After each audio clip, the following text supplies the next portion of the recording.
السلام عليكم ورحمة الله وبركاته. الحمد لله رب العالمين والعاقبة للمتقين والصلاة والسلام على أشرف الأنبياء والمرسلين وعلى آله وصحبه أجمعين وبعد. শুকরিয়া জ্ঞাপন ও পবিত্রতা বর্ণনা করছি সেই মহান সত্তা যিনি আজকে কথা বলার জন্য সুযোগ করে দিয়েছেন, সাহস দান করেছেন।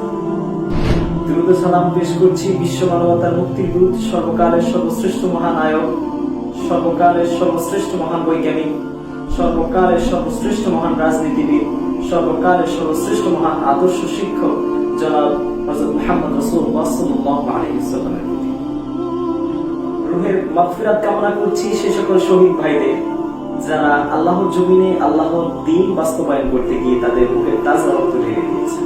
আল্লাহ তাআলা তাদেরকে জান্নাতের সর্বোচ্চ মাকাম দান করুন। মুক্তি কামনা করছি সেই সকল মাজলুম ভাই বোনদের যারা আল্লাহর জমিনে আল্লাহর দ্বীন বাস্তবায়নের কথা বলতে গিয়ে জালিমের কারাগারে বন্দী হয়েছে। আমরা এমন একটি বিষয় নিয়ে কথা বলবো যে বিষয়টি নিয়ে রমজানের শুরু থেকে এখনো পর্যন্ত ফেসবুক, সোশ্যাল মিডিয়া লেখালেখি হচ্ছে এবং এই ধর্মীয় বিষয় নিয়ে একটি বাক বিতণ্ডা হচ্ছে এবং এই ধর্মীয় বিষয়গুলো নিয়ে মানুষের মাঝে সন্দেহ সৃষ্টি হচ্ছে। দর্শক শ্রোতা, আজকে আমরা এমন একটি বিষয় নিয়ে কথা বলার চেষ্টা করব, ওমা তাওফীকি ইল্লা বিল্লাহ। দর্শক, আমরা জানি প্রথম রমজানে আসমানে একটি চাঁদের নিচে একটি গ্রহ চলে এসেছে।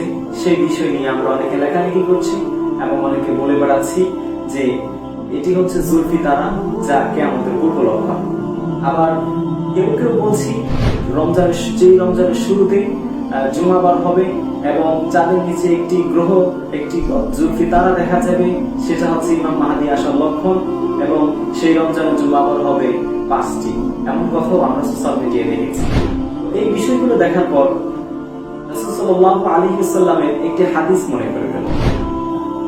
আল্লাহ রাসূল সাল্লাল্লাহু আলাইহি ওয়াসাল্লাম আমাদেরকে এই বিষয়গুলো সম্পর্কে একটি ভবিষ্যৎবাণী করে গিয়েছিলেন, সতর্ক করেছিলেন। হাদিসটি হচ্ছে আবু হুরায়রা রাদিয়াল্লাহু তাআলা থেকে বর্ণিত। রাসূলুল্লাহ সাল্লাল্লাহু আলাইহি ওয়াসাল্লাম বলেছেন, শেষ যুগে কিছু সংখ্যক প্রতারক ও মিথ্যাবাদী লোকের আবির্ভাব ঘটবে। তারা তোমাদের কাছে এমন সব হাদিস বর্ণনা করবে যা তোমরা কিংবা তোমাদের পূর্বপুরুষ কখনোই শোনোনি। সুতরাং তোমরা তাদের থেকে সাবধান থাকবে এবং তাদেরকে তোমাদের থেকে দূরে রাখবে, তারা যেন তোমাদেরকে বিভ্রান্ত করতে না পারে এবং তোমাদেরকে ফিতনায় ফেলতে না পারে।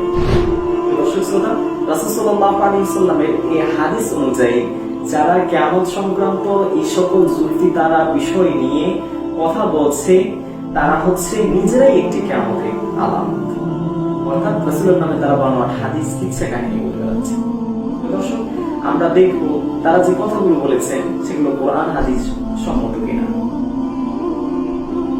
কিয়ামত সংক্রান্ত বিষয় নিয়ে কিয়ামত একটি সুনির্দিষ্ট বিষয়, এটি ঘটবেই। আল্লাহ তাআলা পবিত্র কোরআনে বলেন,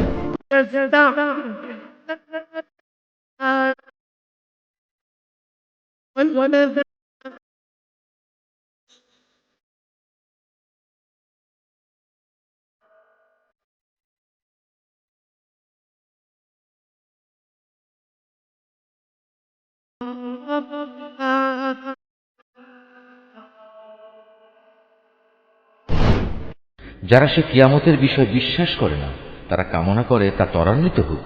অপরদিকে যারা তা বিশ্বাস করে তারা তার থেকে ভয় করে, কেননা তারা জানে সেই দিনটি একান্ত সত্য।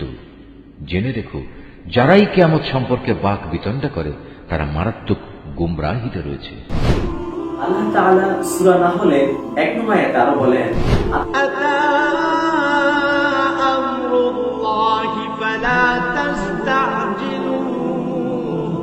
এ বুঝি আল্লাহ তাআলার আযাবের আদেশ এসে গেল, অতএব এ কাফেররা, এর জন্য তোমরা মোটেই তাড়াহুড়ো করো না। আল্লাহ তাআলা তাড়াহুড়ো করতে নিষেধ করেছেন, অথচ আমরা কিয়ামত সংক্রান্ত বিষয় নিয়ে রাসূলের নামে বিভিন্ন হাদিস আমরা জাল করে বলে বেড়াচ্ছি। সুতরাং কিয়ামত সুনির্দিষ্ট, সন্দেহ ছাড়া এটি হবে।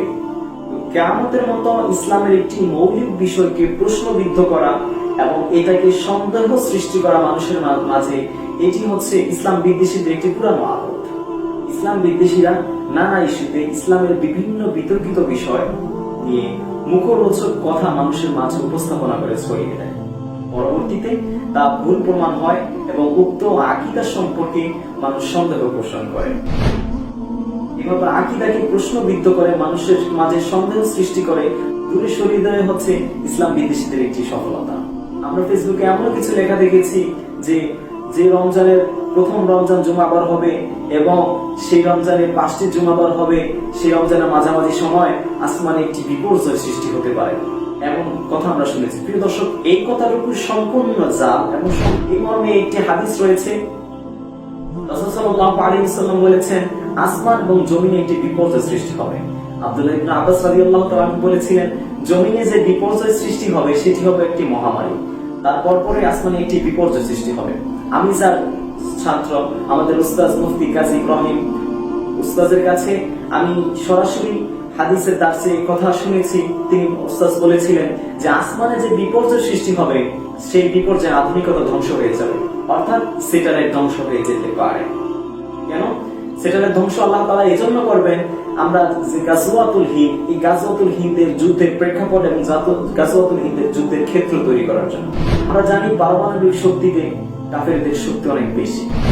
যখন এই স্যাটেলাইট ধ্বংস হয়ে যাবে তখন এই ধ্বংসের মাধ্যমে আল্লাহ তাআলা তাদের শক্তিকে নিঃশেষ করে দিবেন, অর্থাৎ তখন কোনো যুদ্ধ বিমান চলবে না, পারমাণবিক বোমা চলবে না, আমাদের টিভি, মোবাইল, ইন্টারনেট এগুলো কিছুই চলবে না, চলে আসবে সেই পুরনো যুগ।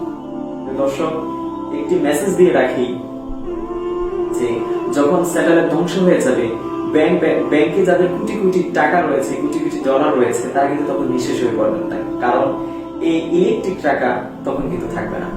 সো বুদ্ধিমানের কাজ হচ্ছে, যাদের কাছে অর্থ রয়েছে তাদের বুদ্ধিমানের কাজ হচ্ছে এখন থেকে স্বর্ণ, রূপো এগুলো সংগ্রহ করে রাখা। ভাই, দুঃখজনক ভাবে সত্য যে আমরা এই বিষয়টি নিয়ে সুলফি তারা বা বিভিন্ন হাদিস রাসূল সাল্লাল্লাহু আলাইহি ওয়াসাল্লামের নামে বানিয়ে মিথ্যাচার চালাচ্ছি, অথচ আমরা জানি না এটি কত বড় পাপ। চাঁদকে কেন্দ্র করে যে হাদিস রয়েছে, আনাস ইবনে মালিক রাদিয়াল্লাহু তাআলা বর্ণিত, রাসূলুল্লাহ সাল্লাল্লাহু আলাইহি ওয়াসাল্লাম ইরশাদ করেন, কিয়ামত নিকটবর্তী সময়ে প্রথম দিনের চাঁদকে বড় দেখা যাবে, লোকেরা বলতে থাকবে যে এটা দ্বিতীয় দিনের চাঁদ। মসজিদকে রাস্তায় পরিণত করা হবে, আকাম্বিক মৃত্যু বৃদ্ধি পাবে। কিন্তু এই হাদিসকে আমরা চাঁদের নিচে একটি তারা দেখা যাবে, জুলফি তারা, এই সকল যে বিষয়গুলি নিয়ে আমরা কথা বলছি, এই বিষয়গুলো সম্পূর্ণভাবে বানোয়া।